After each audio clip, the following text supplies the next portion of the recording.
hozir qorayibda tikib qo'ydim. Assalomu alaykum. Bugun men sizlarga yostiq jildini qanday tikishni oson yo'lini ko'rsatib beraman. Men hozir yostiq tikmoqchi bo'lgan materialning nomi matoviy velur. Bu mramor ko'rinishidagisi.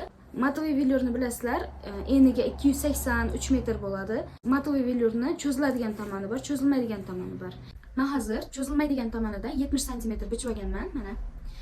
Cho'ziladigan tomonidan esa 1.43 bichib olganman. Birinchi bo'lib bizlar matoviy velurni cho'zilmaydigan tomon 70 cm tomoniga zamok tikishdan boshlaymiz. 70 cm tomonini 3 cm qayirib tikishni boshlaymiz. Mana 3 cm qayirgandan keyin tepadan pastga tikishni boshlanishidan 3 cm pastga tushib to'xtab turamiz. 3 cm dan keyin zamokni qo'yib tikishni boshlaymiz. Materialni 3 cm qayrilgan tomonini teng qilib yezib olamiz. Mana 3 cm bo'yicha qayirib tekis turibdi. Uni ustidan zamokni shunchaki qo'yasiz. Hamda shu zamokni sizga qulay bo'lgan joydan ushlab olasizda, mana. Endi orqasidan ham ushlab, birdek salgina tortib tikasiz. Material 3 cm tugamasidan oldin zamokni qirqib olasiz. Xuddi mana shunaqa ko'rinishda ikkita tomonini ham tikib oling. Endi siz yostiq tikayotgan paytingizda materialni rangiga moslashtirib, mashinaning tagiga ip qo'yib olishingizni tavsiya qilaman. Men hozir qorayibda tikib qo'ydim.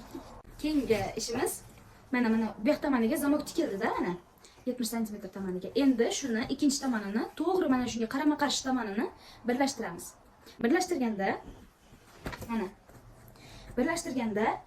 mana bu ustini yopib turgan klapan deyiladi. Tikuvchilarning orasida klapan deyiladi. Ya'ni zamokni ustini yopib turadigan materialni tikib olmasligimiz uchun salgina qayirib, zamokning ikkinchi tarafini bu materialning ikkinchi tarafiga ulab tikib olamiz. Mana qarang, e'tibor beradigan joyingiz zamokni bu yoq tomoniga qanday pastlikda, necha santimetr pastrog'ida tikib boshlagan bo'lsangiz, ikkinchi tomonga ham xuddi shunaqa tepadan pastga o'lchab, ya bo'lmasam ikkita materialni teng qo'yib olib, mana bu yoq tomondagi materialdan zamok necha santimetr pastda turib tikilgan bo'lsa, ikkinchi tomoniga ham xuddi shu tomonda o'lchab tikishni boshlaymiz. Tugatganda ham ikkinchi tomonda qayerda tugagan bo'lsa, xuddi shu yerda tugatib, zakripka bilan tugatsak yaxshi. Zakripka bilan tugatib oldik. Endi buni mana bunday ochamiz. Bu yerda zamokning klapani, mana bu zamokning ustini yopib turgan material. Endi buni mana shunday yopilgan bo'yicha zamokni qayerda tugaganiga qarab shu yerdan zakripka berasiz. Masalan, menda hozir 3 cm pastda zamok boshlangan. Zamok boshlagan joyidan yana 1 cm bu yoqqa o'tib, shu yerdan zakripka beramiz. Klapan tugagan joyigacha. Agar siz birinchi marta tikayotgan bo'lsangiz, обязательно ikkita tomonini отдельно o'lchab chiqing. Masalan, menda hozir 3 cm pastda zamok boshlangan. Zamok boshlagan joyidan yana 1 cm bu yoqqa o'tib, shu yerdan zakripka beramiz. Klapan tugagan joyigacha. Zamok boshlangan joydan klapan tugagan joyigacha zakripka bera olamiz. Hamda mana bu yer ochilib, bir-biridan ajralib, tikishga xalaqit bermasligi uchun ham mana bu yerni ham zakripka berib olamiz. Ikkita tomoniga. Keyingi qiladigan ishimiz mana bu yerda zamokni klapani tugagan joy. Mana bunaqasiga zamok ochiladi, ya. Yaxshilab shunisiga ahamiyat bering. Mana zamok ochildi usti. Endi qarang, klapan tugagan joyidan bu yoqqa qarab, klapan tugagan joyidan bu yoqqa qarab, hozir bu yostiqni 25 cm bu yoqqa qarab o'lchab tikaman. Mana masalan, klapan mana bu yerda tugadi, bu yoqdan bu yoqqa qarab 25 cm o'lchayman. 25 cmimiz mana bu yerda tugadi. Endi shu yerdan buklab, shu buklagan bo'yicha mana bu ochiq tomonini tikamiz. 1 cm da tikamiz. Qarang, siz hozir agar matoviy velurdan yostiq tikadigan bo'lsangiz, cho'ziladigan tomoni mana bu yon tomoniga to'g'ri kelyapti.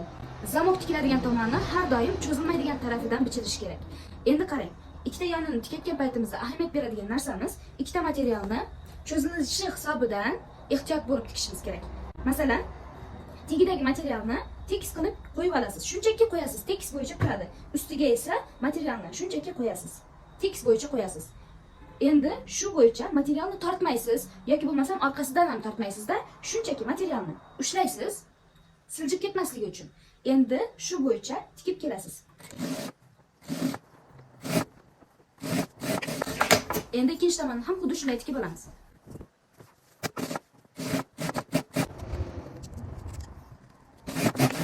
Endi bu yostiqni o'girib olamiz. O'girayotgan paytimizda birinchi bo'lib burchaklarini chiqarib olsak, o'zimizga osonroq bo'ladi.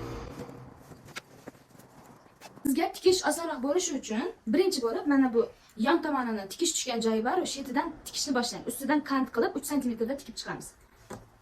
Mana masalan hozir tikish joyini teng qilib ochib oldik. Teng bo'yicha ochildi.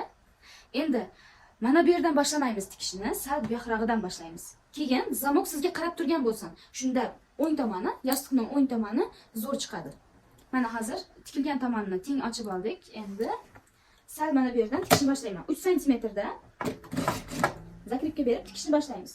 Eslatib o'taman, kantni tikib kelayotgan paytimizda, zamokni ustiga kelganimizda zakripka berib o'tib ketishimiz kerak. Shunda yostiq kiygizayotgan paytingizda tikkan joylaringiz so'kilib ketmaydi. Mana qarang.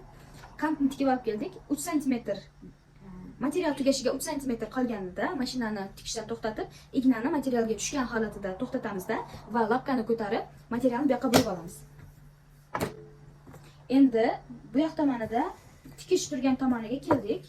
Boyagindek birinchi boshlaganimizdek materialni teng ochib, ikkita tomonga teng ochib, tikishni davom etamiz. Boyaga eslatganimdek, zamokni ustiga kelganimizda, kantni tikib olib kelayotganimizda, zamokni ustiga kelganda zakripka berib o'tib ketamiz.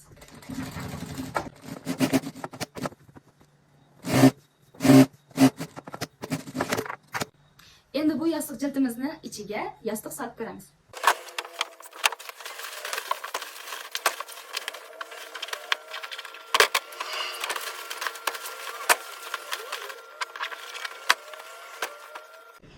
Yostiqlarimiz tayyor bo'ldi.